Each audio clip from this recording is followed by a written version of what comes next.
With which? Oh, look. Hey, we want the music. Oh, come on. Well, then go for it, then. All day long, you got me up. Where's the sex? Lay that on him. Come on, you got me up early in the morning. No sex. Come on, good. Come on with it. There's too much pre-sex chat with you, Ferguson. That was, of course, Stevie Wonder. We can work it out. You're listening to the Mark Lamarr, Mark Steele, Caretaker, Jonathan Ross show here on Radio 2, 88 to 91 FM. Sheila Ferguson. Did you hear? That was what was going on. I played that record. I ran out to go to the toilet and cut. We were in full flow of a 4-hour argument there within about a minute and a half. Because you don't have your musical facts right. You have a person on here who doesn't know Etta James. What am I supposed to say? I am offended. I am offended. I don't care. You could be 9. All right, then who had you not heard of? When? Just tell us who you said you never heard of. No, just now. I hadn't heard of you. Who'd she never heard? Jimmy Cliff. She hadn't heard of Jimmy Cliff. Exactly. Well, I mean, nobody in America had heard of Jimmy Cliff at 19. When I was 19. I remember when you were 19. They weren't even records when you were 19. Whoa. Reggae was not in. Motown was in when I was 19. He had a massive big hit. Anyway, which one? Listen, just because you dissed me on your show for Jimmy Cliff, I'm not forgiving you. Beautiful people. No, he had a really massive... Many rivers to cross. You were the rudest person I've ever met. Oh, here we go again. You must know that song. Yeah, from Nevermind the Buzzcocks, I know it. Many rivers to cross. And then I go, when will I see you again? Never heard of it. Oh, you're rude. Rude. My guest today is Sheila Ferguson. She's 19 and she's from Georgia. How many Georgian jazz singers do you know? The only people from Georgia... Naylor, Steele. No, give me 3. If you can only give me 2, that the women from Georgia want to be prostitutes so they can get married to Englishmen like you. That shut you up. That has shut me up because you've caught me there. I am married to a Georgian prostitute. Oh, shit! No, you're not. How's she feeling at home? Listening at home. He's saying, I'm always no. She's always complaining about how women from Georgia are always put down in this way. What do you think about this now? Racial prejudice is a bad bigotry thing. You can say bitch. I think you can't say all Georgian women are teen prostitutes. Well, I didn't say that. I didn't say all. That's very broad sweeping, isn't it? But anyway, his wife... But your Sam Cooke was great. Not anymore. Your wife is divorcing you. No, sorry. Your wife is... Are you married? She's only over here for the green card. Are you gay? Yeah. Hello. It's okay. Hello. No. So nice to meet gay people. Nice. Thank you. Especially early in the morning. Where's my sex? Nelly, for time. This is hard work, isn't it? I haven't even asked a question yet. Oh, God. I haven't even got You've got to do your thing now. I bet you don't, do you? What thing? We prepared this thing out. No, not that. What? We prepared earlier on. You prepared for me? When Sheila comes in, you've got to say, wow, you look great. Oh, Sheila, did you want to see the cleavage now or later? Fantastic.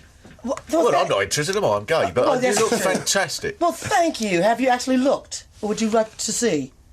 Well, on the radio, what's the point? She actually did a gesture of putting her up on top then. I was going to say, it's a shame you couldn't see it, but in this case, look at... Oh, come on now. I've got to say, it was Ladies and gentlemen, magnificent. Mark Lamarr is speechless. May I say, so is the other Mark, speechless. For a gay man, that's pretty good. That was pretty good. Because it wasn't just like, look, I'm wearing a bra. We actually saw everything then. No, you did not. I saw both nipples, that's the bit. Encourage more. No, I did. Now look at her face. Now she's realised. She had a check and realised. Well, look, if you're wearing all this, you got to be proud of it. Sheila was busting out all over there. I did. I saw everything then. Well, so lucky you. I know. You and my boyfriend, 2 lucky men. It was lovely. All I'm saying is people at home will think, oh no, that's just a wind up. He's saying he saw the full Ferguson breast, but I did. And for free. I've just had the old Prince Charles fantasy going on in my life there. Oh God, here we go. I wasn't going to bring him up, but then you just showed me your entire knockers. Well, does it matter? God bless you, Sheila Ferguson. There you go. Merry Christmas. And all who's sailing you. And ho, ho, ho. Let me play a record because it means... That's how much you're disturbed at hearing that someone who's not heard of Etta James. Well, somebody needed to wake you all up. Oh, believe me, you've done that. She'll put us to sleep in the next half an hour. I know that as well. Well, who? Not hardly, not likely. Now, you saw those breasts just then. You probably didn't see them, did you? I got the full frontal. Yeah. No, from a different angle, obviously. Yeah, you got a profile. You got a cameo brooch of Sheila's breast there. Right? This record, she made this in 1965. I don't know how old you are, and I wouldn't ask. But what magnificent breast for a woman of her age. We should see the rest of it. There's no other way to go, is there? Once you've seen them, you can't pretend it didn't what do you happen. got there? Give me that. This is Heartbroken Memory. Oh, you know who wrote that? Neither were you. Richard Barrett, was it? No, it wasn't him, believe it or not. He was the one who seduced me. But that was a funny story. You know, when you're 14 and you get seduced, and you look up, and the guy's toupee is going flop, flop, flop, you gotta fall out and say, get off Get off me, whatever, get off. I didn't know he had a toupee on. Who was this? Richard Barrett. He was wearing a toupee. Oh, right. I just said Richard Barrett. You said it wasn't him? No, it wasn't him who wrote that. It was right. him who seduced me right. at 14. Who wrote this? Leon Huff. Who, Huff, Gamble and Huff, exactly. and all those great Philly songs. Exactly. So that was really good. Now I'm just trying to think of, like, you know, how hard it was to seduce you when you were a teenager. You literally walk in and say, look, I'm Sheila Ferguson, here are my breasts. No. Of course a man in a toupee is going to be flapping I was very about. quiet and shy then. Oh, jeez, I wish it was I then. think that clearly the chart line that works with you best of all is to question your knowledge of reggae. Oh, I can busk it. It does shut her I'll up, doesn't busk it? it. Oh, I'll busk it and take it into Anyway, Latin or some this is other from... language. I've never had anyone talk over someone trying to introduce one of their own records. Well, play something I wrote so I get some royalties. No. This is Heartbroken No. Memories. I just thought it'd be interesting for Heartbroken people to hear Memories? something that... Oh, here she goes. Nearly 40 years ago, and I thought it'd be interesting for Go people on to then, hear go on it. then. We'll play some of your All right, big... you just want to shut me up. Yes. Okay, go on. That was... well, I don't know what it was. I put on Heartbroken Memories, written by Leon... Hey. I put on Heartbroken Memories by Sheila Ferguson. Maybe that's what you heard. I didn't hear a single beat of it. Did you want to? Really? Yeah, it's a great track there. Oh. Was that your first record? No, the first one was Little Red Riding Hood, which should be on there, that Richard wrote. Then he seduced me. Was that Little Red Riding the Hood. year you started, though, 65? No, 64. Wow. Or no, it might have been earlier. I was 14. So we're talking 11th grade. We're talking maybe 63. Right, now we can work it out. Oh, I'm 56. I have no problem with my age. No, I can tell. No problem at all. I Probably love my age. shutting up I love there, my right? life. I love you. Oh, God bless Shall we you. leave now? While that record was on, I think worth it for me. While that record was on, I think we managed to have 9 different arguments. Is that all? Something like that, Kenny yeah. Gamble would have said 992 arguments. You know that. She's like Okay. me and you combined. It's like when we go out for a weekend or something. That's how many arguments we would have. She managed it in one 2.5 minute record. Well, give me a But she'd have day. had them same arguments even if we weren't in the room. You'd have found something to argue about with the... Well, life is a big argument. It's Yeah. a big controversial debate. Yes, Especially Gandhi. Lamarr. Gandhi. Look, Have you heard of him? Life's a big row! Oh, Gandhi wasn't big in America. We never really got him. would never have heard of him. Stifle. We had Don't Martin you- Luther King. We weren't worried about Gandhi. Absolutely, and Malcolm X, and Kenny Gamble and Leon Huff. Are you just naming Americans now? We've heard of Americans. Sheila, welcome to the show. Thank you, Mark. You You're and welcome Malcolm to it. X would have been a Goodbye. fantastic argument. That would have been great. Denzel, yes. We're talking Denzel. I think in terms of film. There was a real one, I believe. Oh, all right. Hey, listeners out there in Radio Land, I have got questions. I won't get round to asking them, but I just Oh, just, come just so on. you I don't can stay think. till showtime. Showtime's 3 o'clock. If Just- you want to segue to the matinees, the 3, Thoroughly Modern Millie, Shaftesbury Avenue, done. This is right. Do you well, do that's this what I in the was gonna show? get to. Do you come out and just sort of Next. argue with everyone in the audience? No, I make exploitative appearances here and there, in the show.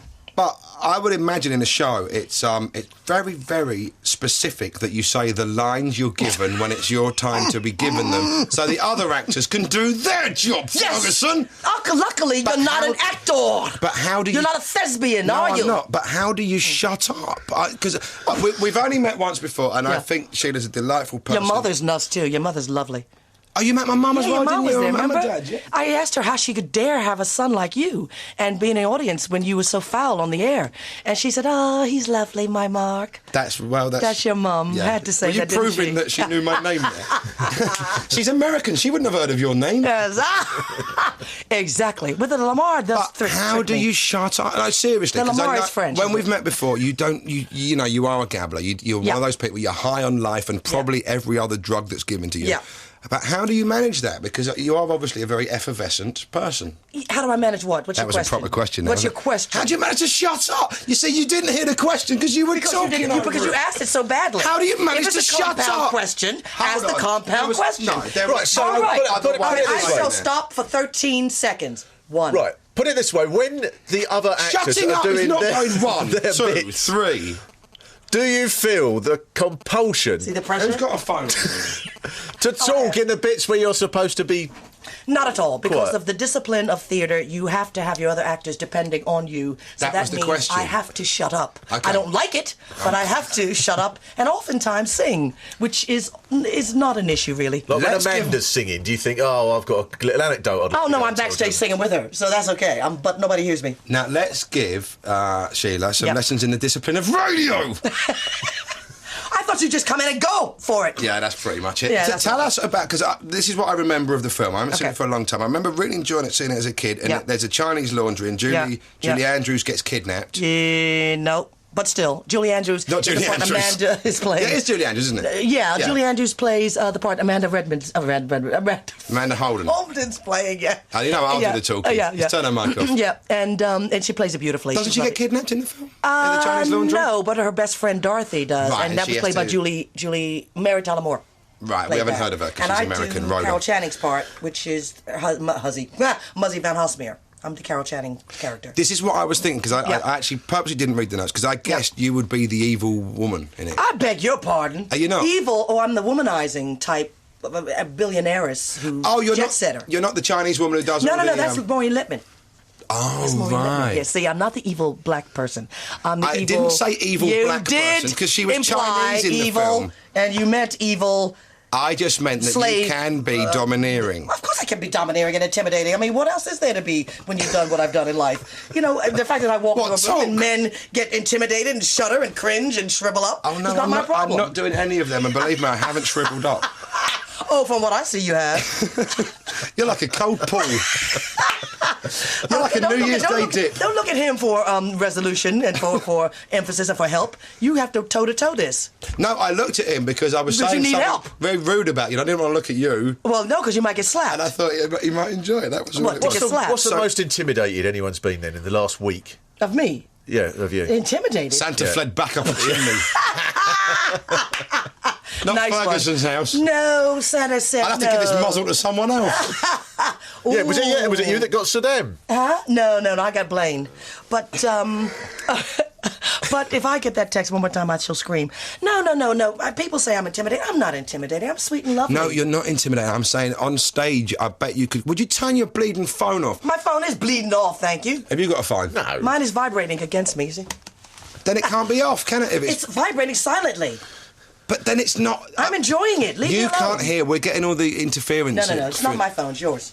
Oh, it's yours. That's not mine. I haven't got a phone. That's a pen. Somehow she argued that it was Mark's phone and it was a pen. That's your thing. Oh, when her phone is on. That's your little thing. What I was saying, Miss Ferguson, is that if I was casting, I would put you there. That's a great role. Which role? The evil Chinese woman. Would you have? Yeah. Well, I think it was actually very perspicacious for the writers to make an African American the Carol Channing character, which is very very very good on their part. I think it was very risky, and they pulled it off. Remind me what that character does, because I haven't seen the film for a long time. Carol Channing played the very outrageous friend. She's actually the wife of the entrepreneur, Mr. Van Halsmeer, who's the... I don't want to give the plot away. It's very difficult not to give the plot away. It's a really famous film. I wouldn't worry about that. I think when you go to a musical... Yeah, but they're never going to expect Muzzy to do what Muzzy does in this film. And the musical, and the people who come, clearly, when I make the appearance... Are you Muzzy? I'm Muzzy, As in muzzle? Oh, shut your face. Right. As in muzzle toff. As in muzzle shut your mouth. As in muzzle shut your mouth. I knew you were going there. No, Rottweilers can... No, Muzzy can't give away the plot. And that's the difficult thing about talking. Shut up, Mark. I'm going to get you if you keep it up.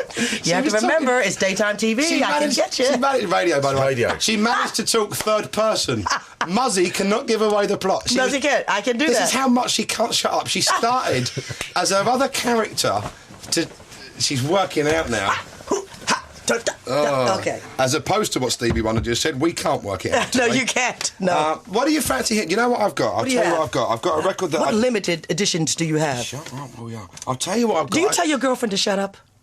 Yeah. Do you get away with it? As if I've got a girlfriend. You've seen my sociopathic outlook. Who would put up with you? We've got a record that you sang... You weren't lead on, but it's another one. I just find them fascinating, these 60s records. It's driving me mad. Oh, no, that's Fayette singing. Yeah, yes. But you're on it, aren't you? Yeah, I'm doing BVs. I've got Maybe. We'll probably play more. Which Maybe? There's so many versions of Maybe. You're one. No, yeah, but the 3 Degrees did like 15 versions because Richard wrote it. I think it's the big hit. You're giving him more royalties. Listen, he's stealing our royalties now. You cannot play Maybe. He'll get paid.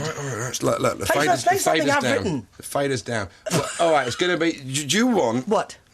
You don't have the runner. Give me that. How many times have I got to ask her what she wants? Give me that. I've got to draw the line. Oh, my God, I hate that song. Oh, God, my passion. That Next. runs off now as well. Down, Martin. Do you decide what you're going to What about Little Red Riding Hood, my first solo single? Okay, have you got it with you? Yeah, you got it there. I haven't. Little Red Riding Hood's got to be on there. Well, I'll try. The Swan Years. Little Red Riding Hood. Okay. Little, you see it? No, it's not on it. What about End of Return? Just shouting words at me. What about Doesn't the make first it appear song? on the Whoa, CD. I Weep For You. This first song I ever wrote. I Weep For You's got to be on that. Well, people will be writing to me saying exactly for that. You. Is that it's on there? not on here. Give me the damn thing. It's not just a compilation of you. I know. It's a compilation of 3 Degrees. Give me. It's not. I know that. I got it on my website for sale. Give it to me. That's www.SheilaFerguson.com. I'll give it to you in a minute. Yeah, give me that. Give me that. What's on there? Hang on, no, this is the thing I brought in. Give me that. Why are you refusing to give it to me? Because you're getting on my nerves.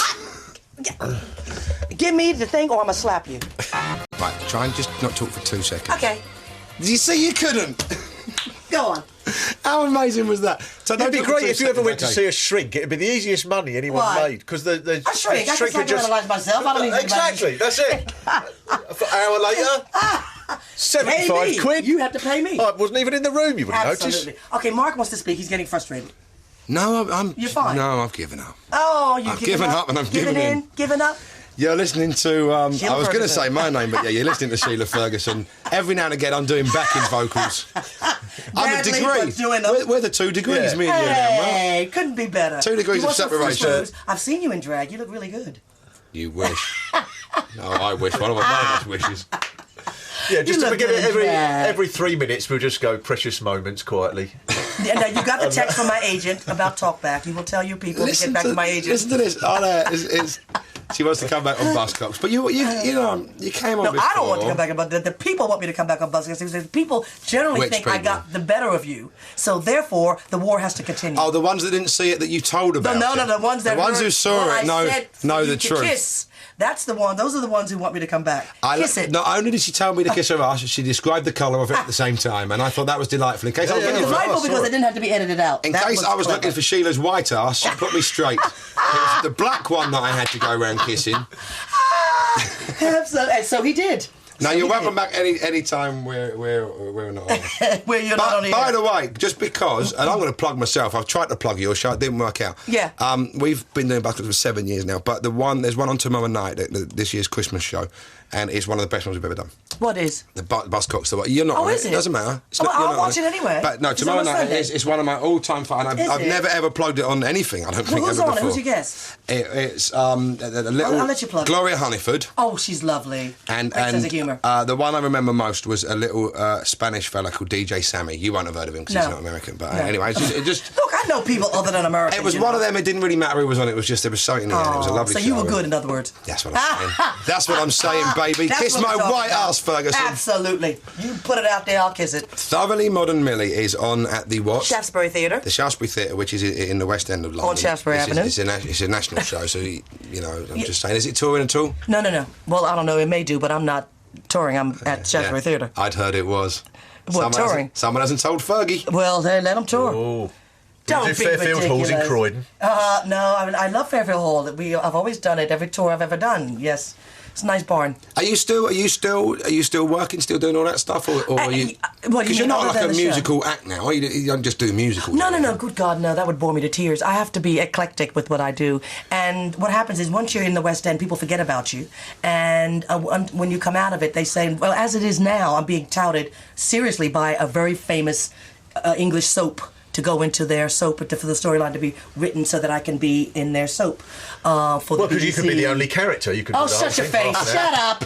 Now I'm save a fortune. Oh, shut your face! It's fucking Howard. Does he say that? Shut your face! No. Is he? 3 watts. Oh God, you'll be going into ukuleles in a minute. Shut your face! Shut your face! No. We're being touted by the BBC for a very famous soap. Well, that'll be EastEnders then. Is there any other? I don't watch soap, so I don't know. No, I don't and so I just don't have the time. Dream Team on Sky One. That's what I think. No, she just said BBC. Yeah, no, I know. Oh, Well, Dream it'll Team, be we did the football one. Yeah, the football one. Dream Team. That's what I think they got you up for. Dream yeah, Team. you'll be the manager of the football team. Oh, that would be good. As long as I play somebody that's realistic. You know what it should be? A-Team, just her. Not 4 bars, you don't play them. Can I be the one who comes in whenever you stop talking and go, what you talking about, fool? Can I do that? But only if you wear medallions and shave your head bald. I'll be Mr. T. You can be all the others and the talking car in Knight Rider. Yeah, but how aren't they mostly dead? George Papard, he died, didn't he? I don't know. See? You Better be careful. See how up to date you are? I don't keep in touch with the 18 people. You stay with radio. You stay safe, right? Yeah. In the real world, people die. I think George Papard cashed in his chips. Yeah, exactly. I was saying we could remake it. You could play all the other characters, and I'll be Mr. T. Yeah, but I mean, look at the. What you talking about, fool? Yeah, we could write it together. That's even more money. Yeah, I was joking, really. But, okay then. But she sees a career opportunity there. Do you see her grab it? Absolutely. I would like to see Sheila doing Knight Rider with a talking car, where the car's going, can I get a word in? People are watching. I'm a magical car. People want to see that. Okay, all right, we could do that with the spaceship thing with the kid. Who was that thing with the spaceship and the kid? And we've lost her now. Lost in Space. No, not that one. The kid was in the spaceship alone. You could be the robot. It lost in Space. I'd rather be Mr. Smith. I thought he was great. Mr. Smith. He was so sarcastic. You know? Danger, Will Robinson, that one. Is that right? Oh, he was just so gay like you and so fake. You know? He was just so camp. It was really great. I'd imagine your transition into senility is going to be very smooth. Which one? When you become senile. Senile? People ain't gonna notice, please push it away. No, I will never become senile. I will probably just drop dead from exhaustion. That'd be brilliant. Exactly. What did I come in here for? Go on, you must know. Shut off your phone pen. Oh, it's off. You must think you're not my space age with this phone pen. Who are you anyway? Nobody ever knew who your father was. I can imagine they'll be prescribing more downers than uppers. That would be scary. You must have taken drugs in your life. Who, me? Yeah. You must be talking to someone else. Never. All right, then. I am. I can talk to one of your other characters who doesn't shut up. Which one? She's miming now an ingestion of something. I don't know quite what it was. At least she's kept her top on for a few minutes. No, you don't survive taking drugs. But I mean, during the sort of disco period when you know, I suspect cocaine was readily available. It was Quaaludes, cocaine, Quaaludes, cocaine. Quaaludes are downers, are they? Quaaludes are sex pills. Right, but are they? What are they? I don't know what they are. Well, I don't either. I mean, it's just something that used to be around in the 70s. I don't want to picture you on any kind of upper. Upper? Oh, good God. Could you imagine Zoom like the Roadrunner? Just, all you see is dust. All you see is dust. And Wiley Coyote going, where'd you go? Where'd you go? It's Sheila Ferguson. Meet me. Meow. Acme Comp. TNT. And the Roadrunner keeps trying, you know? One of my favourite characters. She's just Wiley described the cartoon of her as Roadrunner. While we were talking about she shouldn't take uppers. I think I was trying to... people everywhere putting rifles into trees and bend back round and shoot themselves. The thing is, got him again. She would never stop for the pecking. You know, she wouldn't even give the coyote a chance. Peck, but I kiss my black ass, Wiley Coyote. Absolutely. So should be rewritten. This track is called The Runner. Do you have any amusing stories about homosexuals for this one, Miss Ferguson? It's funny you should mention that. I wrote the song for a gay guy that I was dancing with in San Francisco, and we kind of gravitated to the Beverly Hills Hotel in San Francisco, which is terrific. So we traveled down to Los Angeles. Yeah, it's 400 miles away. Long story, short story, and we get to the point of no return. And hold on, what? She just said short story. I know it's not going to be. That was her way of tricking us. Wait, this is short. Short story. I'm almost there. So we get into this clinch of passion, and he turns to me and he says, "Oh, incidentally, I didn't tell you that I'm gay." I said, "You decide to tell me now." Boom, boom, boom. So I started beating him. And then after he left, Giorgio Moroder... Gay bashing in a bedroom. That's amazing. So Giorgio Moroder then calls and says, "Sheila, I got this track, and I want you to write the lyrics." So I said, "Fine." So I went over to the studio, got the music. He said, "What's wrong with you?" "Nothing." I was a bit upset at this point, a bit frustrated. So I went back to the hotel. Half an hour later, I come back. I said, "Right, here's the lyric." He said, "You did that so quickly." I said, "Yeah, well, life's like that." And thusly, we have The Runner. Okay. It's all about him. Now, I don't know. I wasn't there. I'm reading between the lines. Uh-huh. That man wasn't gay. Yes, I bet that's not the only time in your life it's happened, is it? When actually, men like quiet time. Do they? Yes, even gay men. Do they? But I think this man was straight. No. I think he thought, you know, like men have this awful thing anyway. Oh, we're going to have to talk afterwards. Oh, please. No, but they do. It's a general thing. No. That's women who want to talk after. Exactly. I want to get rid of them. Exactly. I want them to go. Men have that. Oh God, I just wanted some quiet time. No. I've just done all the energy. No. I don't want to be held. I don't want to cuddle. I just want you to go and let me get on with my life.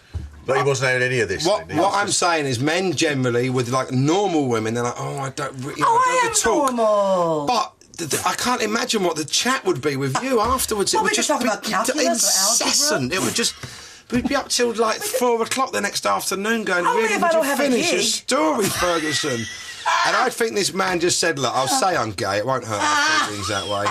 And I bet it's not the only time it's happened. No, it's not. Actually, I've got something here. I'm off. Yeah, you better be, because I'm going to kick your butt when we finish this. My white ass! Nice. It is not the only time it's happened, but it's sheer intimidation. They don't think they can live up to the job, so they go. Yeah, well, they couldn't understand the algebra. She's still talking, we're all the way through it. I'm doing you a great service now. Expecting logarithms when I'm coming in. Great service by fading her mic down. Feel for me, I've got to listen to the talk with her singing in the background.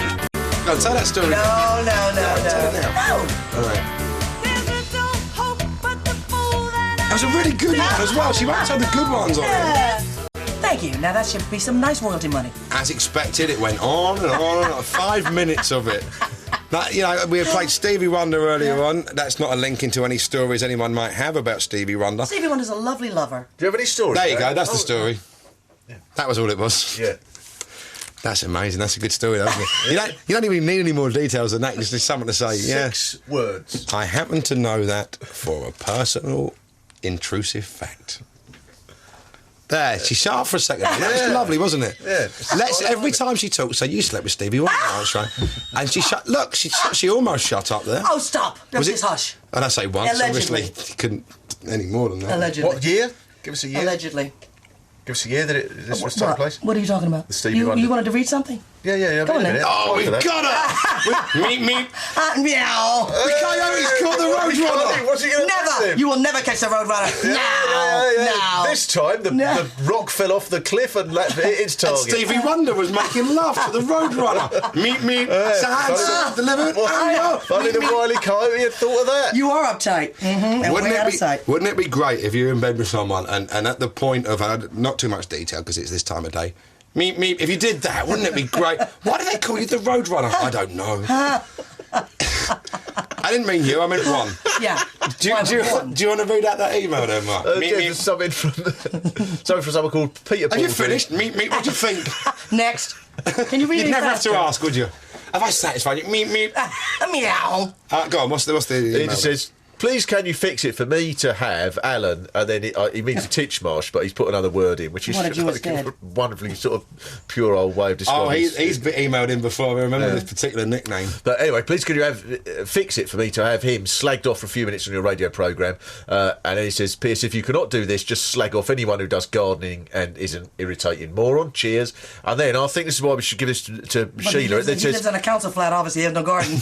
And then it says, PPS, if you cannot do this, just slag off anyone. So, let's slag him off. What's wrong with how dare you send something like that? That's tacky. We've done enough of Titchmarsh over the years. You know, he's probably still licking his wounds. Only if they deserve it. Oh, you shouldn't slag people off. Don't listen in next week, Sheila. That's all I'm saying. I won't be up this time of morning. Oh, is it New Year's Eve next year this time? No, it'll be gone, won't it? It'll be over and done with. Will it? Then, well, then I'll still be recuperating. Mind you, we've got 2 shows New Year's Eve and 1 New Year's Day, so you really can't hang out too much now. You can't really hang out too much. Now, I don't know, what was it, 45 minutes ago, Sheila came in. Who else is in the cast? You said that's how far I've got. Yes, if you were English, you just go, oh, and they're just absolutely wonderful, and we have such fun. That's boring. It's tedious. Don't you want to know the real backstage gossip and who hates people and who really hates can't who stand? Have any of them slept with Stevie Wonder? Huh? Who? Got her again. It's It's fantastic. You. There's a brilliant. Do you know what it reminds me of? There's a brilliant quote I saw of Nick Cave's when Johnny Cash died. He wouldn't know he was. He's Australian. Is he white? There's a brilliant quote of Nick Cage where Johnny Cash died. He just says, "From the rest of my life, if I'm in an argument with anybody..." Johnny Cash is not dead. Johnny Cash? Oh, Johnny Cash is not dead? Yes, he is. No. I'm afraid he is. About 4 months ago. September. Oh, no. I didn't realise. So many good. You may continue. Well, you got over that grief pretty quickly. And he said, "For the rest of my life, if I'm in an argument, all I have to say is, yeah, but Johnny Cash did one of my songs. So you can just shut up." Yeah, that's pretty good. And I think equally you can say that to anyone in an argument. What? Yeah, but Stevie Wonder. I slept with Stevie Wonder. So shut up? Yeah. So I'm telling them to shut up? Yeah. Shut up. They can... Well, not us. See? It doesn't work with us. Yes, it does. You can't have a double set of standards. No, you tell me to shut up. You shut up. The one thing we had to shut her up, you've given her the other side of the blade. You do better with calculus, mate. I'm just going to go directly to the... I've slept with Stevie Wonder. I'm going to go, shut up. I'll just try it that way. Up yours. Do you know what? Because Mark was just talking about Johnny Cash. He's a big... I'm a big fan. Who isn't a big fan of Johnny Cash? And Mark brought in a record today as some sort of... yes, a few times in his life.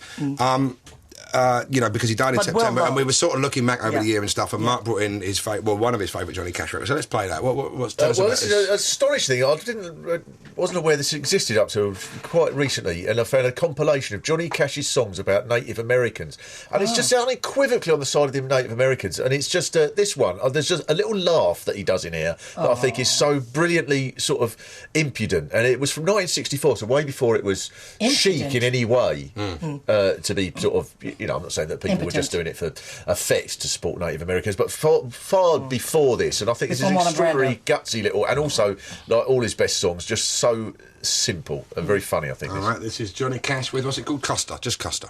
I'd never heard that song before just now, and still haven't. There you go. Next week on the show, I'm taking this little brief... Custer don't rhyme anymore. I tried to get a link in. I couldn't do it. Go on then. I just thought at the end of the record, I'd quickly plug next week on the show. We've got Tony Hadley and John Coleshaw will both be coming in on the show, because I know we've only got 10 minutes left. And I'm going to take them That's up. half a sentence. So I thought I'd better Do you want a story? Go on then. No, I was only joking. I was only asking. I hadn't thought one up. I thought I'd let you We know talk. we're going to get one whether we say yes or no. Well, it depends on what you go to. It depends on where you go. What story I'll tell. I'm not going anywhere. You said you want a story. I have a story. No, I don't have a story. Do you have any about, say, Stevie Wonder? No, but I have some about the fact that you picked a really great song because it was not fashionable until Marlon Brando got the Oscar and refused to take the Oscar for the American Indian to support that cause. So well done on your knowledge of American history. Thank you very much. And that was, so that's from 1964. The incredible thing, on the back of that record I've got there's one song that he wrote about which is unequivocally in support of the Native Americans, and it was banned from radio stations about 1964. And on the back of the record there, it's got a facsimile of an advert that Johnny Cash took out across the American press, where he was obviously a little bit hyped up, as he was from some of these, from some of the same things that you were talking about. Yes. So some of it's a little bit manic and like, you radio people, and if you won't play this, what's the matter with you? And it's full of that sort of thing. So, but he took out this advert protesting about why they may not have been fashionable, but a few years previous to that, Charlie Drake, of course, had a big hit with Mr. Custer. Please, Mr. Custer, I don't want to die. Forward ho! That was after that. That was about 67, I reckon. No, I'm telling you it was. Charlie Drake? Yeah. Well, so we say 65. Split the difference, No, guys. it's about 60, 61. Well, 64. But whatever. 63. 2. This is the worst bingo I've ever played. The fact is, that was a novelty record, and I was being facetious anyway, but then you got... No, that can't have been. It was a great song, though. Because I remember that was when around I was the a same kid. year as... Yeah, but novelty records last forever, don't they? I suppose so. Well, really? Bee Gees, Massachusetts. That's like around the same time. 67 or so. No, that's early, pre-65. No, it wasn't. No, you're right. It's got to be 67. Would you turn your phone off, Fergus? My phone is not on. I'm telling you, it's vibrating between my legs. That means it's on. If it's vibrating, it must be on. You haven't heard it vibrate? No, I haven't heard it, but what I'm saying... You can't even see it vibrate. What I'm saying, if you ever listen to another human being at any point in your life... is that even if you can't hear it... you feel it. You've been in a car when the mobile phone's been going and it comes over the speakers and it sort of distorts and all that sort of thing. Yes. That's what's been happening. Because you haven't... I'll just say, I don't know if you're familiar with EastEnders, right? No. Right, but... This would be perfect. This is just like a scene from EastEnders. Because you just go in there. Turn your phone Turn off. your phone off. Turn it off yourself. Shut up yourself. It's not my phone, it's your phone. Don't be talking to me about phones. You know where you can stick your phone. Absolutely. That's a pen. Who was it? It was someone to say, I've just burnt the street down and murdered 4 people who have been thrown out of the... She must think you're, like, really up to, like, you know, that your space age. His pen is a phone now. Absolutely. They're getting so small these days, aren't they? I know. Go on, tell us your story. Tell us, I don't know, I bet you've got a billion at your hand. Well, leave me in. Just say a word and I'll think of a story. Eggs. Eggs. Now, incidentally, last week I got dreadful food poisoning from a bacon and egg sandwich from someplace near the theatre, and I won't touch an egg for quite a while now. All right, tell us a good story. A good story. Well, Eggs and Bacon was a great series with Cheryl Baker. It's good. It doesn't have to be about. I've got a question. Who do you still see from the sort of soul days then of the early 70s? No one. There you go. Okay, I keep in touch with email and stuff like that with people. But you know, it's very difficult when you're doing 8 shows a week to have any other kind of life, as you know, because you're a workaholic. You know what I'm. Just being serious for a moment, you work really hard at whatever it is you do, and. And you know it's very demanding on your time. So when you have downtime, you tend to just totally crash out and you just go away from people. There's also that weird thing because we sort of grew up playing the comedy clubs together, and people you're really close to that you'll do 4 gigs a week with for 2 years. Yeah. You just then you don't see him again for 5 years because just that's the way the business is. There's a few. Even me and Mark are very good friends, but I haven't seen you for a month or something, and we're just just busy doing other things. Well, he's got pretty dimples, so you have to keep in touch with dimples like that. Yeah. But so was there any tensions between because as soul became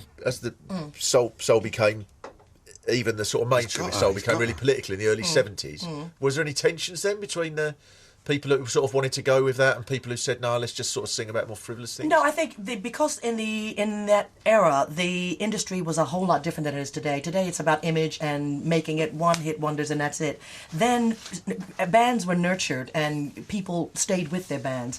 And we had a very dictatorial manager, and so did all the other Motown groups and Philadelphia International groups. So we were told what to do, what to wear, where we were going to tour. You didn't kind of knock against the hierarchy. You did your job, you did your tours.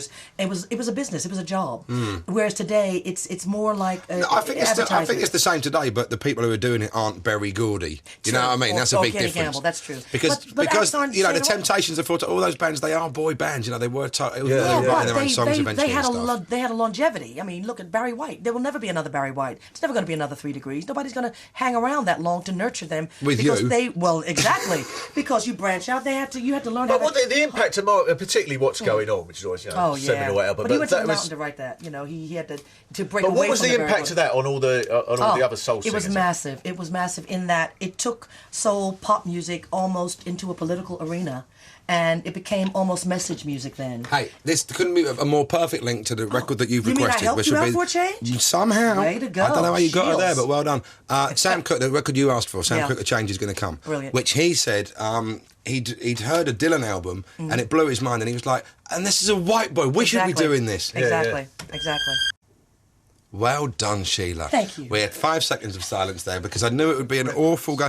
It would be going from it's been a long. I can't even do it because I can't even Sam Cooke into so another thing, and I wanted it to just be nice and reverential. The last 3 records sat in reverence to Johnny Cash and to Sam Cooke and to whoever the one was before that. Exactly. We're paying. Well, it was her before that. Give me her as a name. Thank you. Yeah, I'm trying to wipe it from my memory. Anyway, I'd like to thank... you love me. I'd like to thank one of the guests that we've had on today, which is Katie, who was just delightful earlier. Who else the lovely Katie Mellower. Does it matter? I can't remember who else was on. You know what? Until you spoke, then I'd forgotten you were here, Mark. Because it's been such a hectic time. Thank you so much for coming into my show, ladies and gentlemen. Next week on the show, like I said, John Coleshaw and Tony Hadley. And Sheila, it's been, you know what, it's actually been easy. You're a Who drum solo. I am absolutely just go to Keith Moon dream. I think you're mellowing. No, because some people come in and you have to... I think over the last 45 minutes... That's okay. No, but some people come in and you have to work really, really hard. But with you, it's I could have turned my mic off. We're over now. That's all there is to it. Good That's night. it. Goodbye. Sheila Ferguson, you can kiss my white ass. 88 to 91 FM. This is Radio 2 from the BBC.